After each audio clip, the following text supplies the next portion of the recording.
আকাশবাণী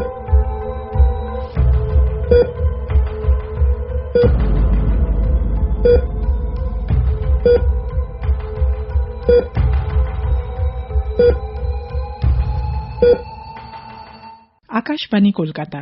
এবার শুনবেন করোনা সংক্রমণ ও তার প্রতিকার নিয়ে আকাশবাণী কলকাতার সংবাদ বিভাগ প্রযোজিত বিশেষ সচেতনতামূলক অনুষ্ঠান করোনা ক্লিনিক। আজকের অতিথি ইনস্টিটিউট অফ কেমিক্যাল বায়োলজির অ্যাসোসিয়েট প্রফেসর এবং বেলেঘাটা আইডি হাসপাতালের প্লাজমা থেরাপি সংক্রান্ত সমীক্ষার chief investigator doctor Dipyaman Ganguly. আজ শুনবেন সাক্ষাৎকারটির দ্বিতীয় পর্ব। তৃতীয় তথা শেষ পর্ব আগামীকাল। সাক্ষাৎকার নিচ্ছেন সঞ্জয় দত্ত। আপনি আইসিএমআর এর কথা বলছিলেন, তো আইসিএমআর তাদের সমীক্ষায় যে প্লাজমা থেরাপির কোনো সুফল দেখতে পেল না এবং অফিসিয়াল কোভিড ট্রিটমেন্ট গাইডলাইন থেকে প্লাজমা থেরাপিকে বাদ দেওয়া হলো, সেক্ষেত্রে আপনার কি মনে হয় না যে এটা আবার পর্যালোচনা করা উচিত আইসিএমআর এর? আমার ধারণা তারা অবশ্যই করবেন, কারণ আইসিএমআর এর ট্রায়ালের সাথে এই ট্রায়ালগুলোর একটা বেসিক ফারাক আছে। আইসিএমআর খুব তাড়াতাড়ি ট্রায়াল শেষ করেছে এবং সেই সময় প্লাজমাতে অ্যান্টিবডি আদৌ আছে কিনা সেইটা না মেপে তারা দিয়েছেন। এবং এইটাতে আমরা কিন্তু ওনারাও পরে রিপোর্ট করেছেন যে ওনাদের যারা যেসব পেশেন্টের থেকে প্লাজমা নেওয়া হলো, যারা কনভালেসেন্ট ডোনার্স, তাদের অনেকেরই অ্যান্টিবডি ছিল না।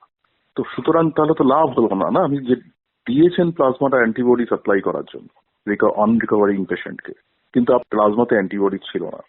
আমাদের ক্ষেত্রে যেটা করেছি, আমরা ডোনার অনেক স্ক্রিন করেছি, তার মধ্যে যাদের অ্যান্টিবডি আছে তাদের থেকেই একমাত্র প্লাজমা নিয়েছি, সেগুলোই কমিশন করা হয়েছে, মানে যারা গ্রহীতা তাদের দেওয়ার জন্য।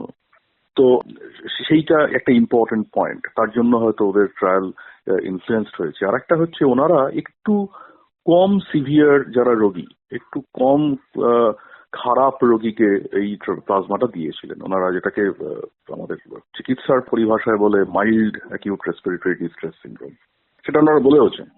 এবং তার ফলে যেটা হয়েছে, সেই রোগীরা স্ট্যান্ডার্ড থেরাপিতেও সুস্থ হয়েছেন। তার ফলে প্লাজমার যে অ্যাডিশনাল বেনিফিট সেইটা বোঝা যায়নি। আর আমাদের ক্ষেত্রে বা অধিকাংশ অন্যান্য ট্রায়ালে যেখানে পজিটিভ ট্রায়াল এফেক্ট পাওয়া যাচ্ছে, সেখানে আমরা আরো খারাপ রোগীকে দিয়েছিলাম। আমাদের ক্ষেত্রে সবাই মডারেট এআরডিএস পেশেন্ট ছিলেন, moderate acute respiratory distress syndrome patient. তার ফলে এই ফারাকটা আরো অনুভূত হয়েছে, কারণ সেই পেশেন্টরা স্ট্যান্ডার্ড থেরাপিতে অতটা সুস্থ হতে পারছিলেন না, সেখানে প্লাজমা দেওয়াতে তারা সুস্থ হয়ে উঠেছেন। বেশ। ডক্টর গাঙ্গুলি, যোধপুর এইমস এর গবেষক প্রফেসর ডক্টর অরুণ সিং কিছুদিন আগে করোনা আক্রান্ত হয়েছিলেন, বর্তমানে তিনি সুস্থ। করোনা ক্লিনিককে দেওয়া সাক্ষাৎকারে তিনি বলেছেন যে একজন রোগী এবং একজন গবেষক হিসেবে তার অভিজ্ঞতার ভিত্তিতে তিনি বুঝেছেন যে কোভিডের যত নষ্টের মূল হলো সাইটোকাইনের বেড়ে যাওয়া। এই সাইটোকাইনকে নিয়ন্ত্রণে রাখতে পারলেই আর কোনো ভয় থাকে না। এ ব্যাপারে আপনার পর্যবেক্ষণ কি বলে? একদমই, আমরা খুব তাড়াতাড়ি প্যান্ডেমিকে ঢোকার খুব তাড়াতাড়ি আমরা রিয়েলাইজ করছিলাম যে পেশেন্টরা খুব খারাপ রোগে পড়ে যাচ্ছেন বা খুব খারাপের দিকে এগোচ্ছেন, তারা কিন্তু ঠিক ভাইরাসটার জন্য হচ্ছে না। কারণ আপনি জানেন, মানে আমরা তাদের এখনকার পরিসংখ্যান অনুযায়ী সারা পৃথিবীতে হয়তো 50%-এর বেশি মানুষ ইনফেক্টেড, কিন্তু তাদের কোনো সিমটম নেই। তার থেকে বোঝা যাচ্ছে ভাইরাসটা শরীরে ঢুকলেই যে সিমটম হবে এমন কোনো আমাদের কাছে প্রমাণ নেই। আর যারা সিভিয়ার হচ্ছেন তারা হচ্ছেনও বেশ কিছুদিন পরে। আমাদের সারা পৃথিবীর পরিসংখ্যান হচ্ছে ইনফেকশন হওয়ার 7 থেকে 10 দিনের পরে গিয়ে এই অ্যাকিউট রেসপিরেটরি ডিস্ট্রেস সিনড্রোম, যেটা একজনকে মরণাপন্ন করলেও করতে পারে, সেইটা শুরু হচ্ছে। সুতরাং আমাদের এখন মোটামুটি এটা এস্টাবলিশড এই ফিল্ডে যে SARS-CoV-2 ইনফেকশনের যে সিভিয়ার ডিজিজ, সেটা হচ্ছে ইমিউন সিস্টেম একটু বেশি রিয়াক্ট করে ফেলার জন্য। মানে ভাইরাসটা এলো, ইমিউন সিস্টেম চেষ্টা করলো তাকে নির্মূল করার, যাতে ইনফেকশনটা না ছড়ায়। সে যখন সেটা পারলো না, বা পারলোও হয়তো, কিন্তু এই যে নির্মূল করার জন্য তারা কিছু প্রোটিন বের করার চেষ্টা করে, সেগুলো দিয়ে নির্মূল করবে, যেমন সাইটোকাইন। এই সাইটোকাইন গুলো বেরোনোর পর একটা তো ব্রেকও হওয়া প্রয়োজন। যখন আপনার ইনফেকশন কমে গেছে তখন আপনাকে কমিয়ে দিতে হবে সাইটোকাইন, সেইটা এরা সামহাও করতে পারছে না।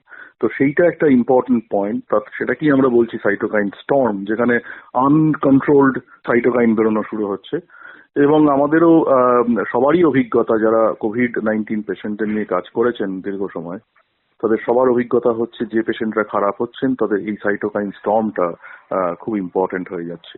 তার ফলে স্টেরয়েড থেরাপি সেইটা খুব ভালো কাজ করছে, যেটা আপনার সাধারণ বুদ্ধিতে মনে হবে কেন কাজ করবে। একটা ইনফেকশনে স্টেরয়েড যেটা করে সেটা হচ্ছে ইমিউন সিস্টেমকে শাটডাউন করে। আপনার হয়েছে একটা ইনফেকশন, আপনি ইমিউন সিস্টেমকে শাটডাউন করে লোককে বাঁচাচ্ছেন। তার থেকে বোঝা যাচ্ছে যে ইমিউন সিস্টেম একটু বেশি উত্তেজিত হয়ে পড়েছে, সুতরাং তাকে কাম ডাউন করাটা চিকিৎসায় রাদার ভালো ফল দিচ্ছে। তাহলে এখান থেকে তো আর একটা প্রশ্ন আসে, ধরুন গোড়ার দিকে প্যান্ডেমিকের গোড়ার দিক থেকে আমরা যেটা শুনে আসছিলাম যে যার ইমিউন সিস্টেম যত ভালো তার আশঙ্কা তত কম এবং নিজের ইমিউন সিস্টেমকে আরো জোরালো করতে হবে। কিন্তু আপনি যেটা বলছেন বা ডক্টর সিংও যেটা বলেছেন, সেক্ষেত্রে তো দেখা যাচ্ছে আমার ইমিউন সিস্টেম যদি খুব বেশি শক্তিশালী হয় তাহলে তো আমার বিপদই বেশি। হ্যাঁ, মানে ইমিউন সিস্টেমের শক্তি, এই ব্যাপারটা একটু বোঝার আছে। ইমিউন সিস্টেমের শক্তি তখনই খুব সুষম যখন ইমিউন সিস্টেম একটা ইনফেকশাস এজেন্ট ঢুকলে তাড়াতাড়ি রিয়াক্ট করে, প্রচুর সাইটোকাইন বের করে। আবার ইনফেকশাস এজেন্টটি চলে গেলে সে তাড়াতাড়ি নিজেকে গুটিয়ে ফেলে।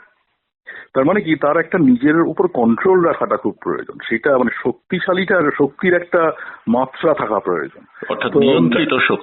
নিয়ন্ত্রিত শক্তির কথাটা বলা দরকার। মানে ইমিউন সিস্টেম খুব ভালো আছে মানে হচ্ছে ইমিউন সিস্টেমের এই রোগটা নেই যে সে একবার অ্যাক্টিভেটেড হলে অ্যাক্টিভেটেড থেকেই যায়।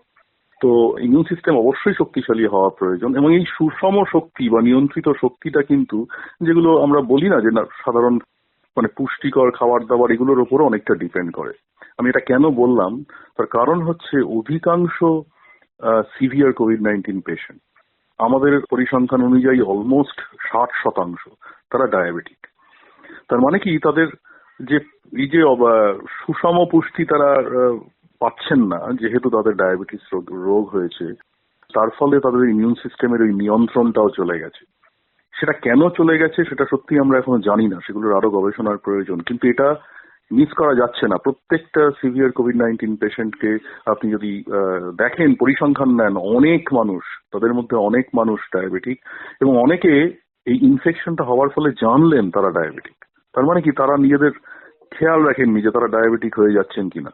তার মানে এটা একটা এপিডেমিক যেটা আর একটা এপিডেমিককে আনমাস্ক করছে আর কি। এই এপিডেমিকটা ডিল করতে গিয়ে আমরা বুঝতে পারছি কত মানুষ ডায়াবেটিক হয়ে বসে আছেন আমাদের সমাজে, এবং তার সঙ্গে এই ইমিউন সিস্টেমের নিয়ন্ত্রণটার একটা সম্পর্ক আমরা পরিষ্কার বুঝতে পারছি। শুনলেন আকাশবাণী কলকাতার সংবাদ বিভাগ প্রযোজিত বিশেষ সচেতনতামূলক অনুষ্ঠান করোনা ক্লিনিক। আজকের অতিথি ছিলেন ইনস্টিটিউট অফ কেমিক্যাল বায়োলজির অ্যাসোসিয়েট প্রফেসর এবং বেলেঘাটা আইডি হাসপাতালের প্লাজমা থেরাপি সংক্রান্ত সমীক্ষার chief investigator doctor Dipyaman Ganguly. শুনলেন সাক্ষাৎকারটির দ্বিতীয় পর্ব, তৃতীয় তথা শেষ পর্ব আগামীকাল। সাক্ষাৎকারটি নিলেন সঞ্জয় দত্ত। অনুষ্ঠানটি শুনতে লগ অন করুন আমাদের ফেসবুক পেজ আকাশবাণী সংবাদ কলকাতায়।